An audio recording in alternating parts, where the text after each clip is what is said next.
Well, we are learning more about plans to bring jobs back to one of West Michigan's largest industrial sites. It is the 92-acre piece of land once home to General Motors' 36th Street stamping plant in Wyoming. And 24-hour News 8's Joe LaFurgey has more on this tonight.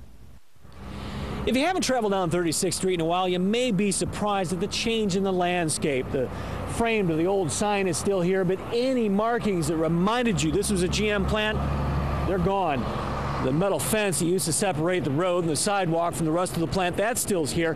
So are the pedestrian bridges on the west and the north end of the plant. But the plant itself, it's gone.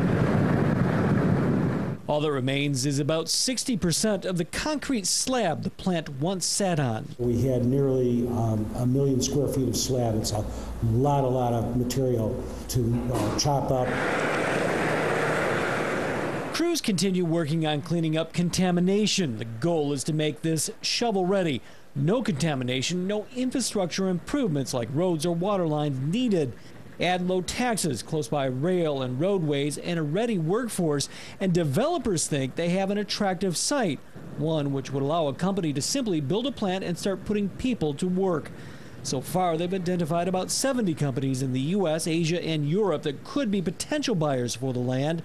They want to attract 1 or 2 Fortune 500 companies to the site. Of course, there are vacant GM plants all over the country.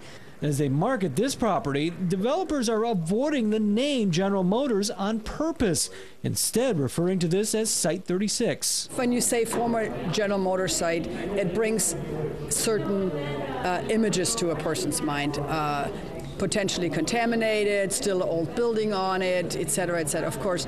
And I think that's a step, a psychological step for the community and for our marketing efforts. Wyoming officials say they're confident the land will eventually sell and new industry will build here. They say they've seen a steady gain in manufacturing jobs in the city since the plant closed.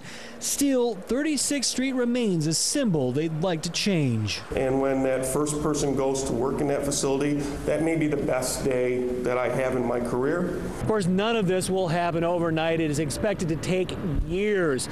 2 words we heard quite a bit today: time and patience. In Wyoming, Joe LaFurgey, 24-hour News 8.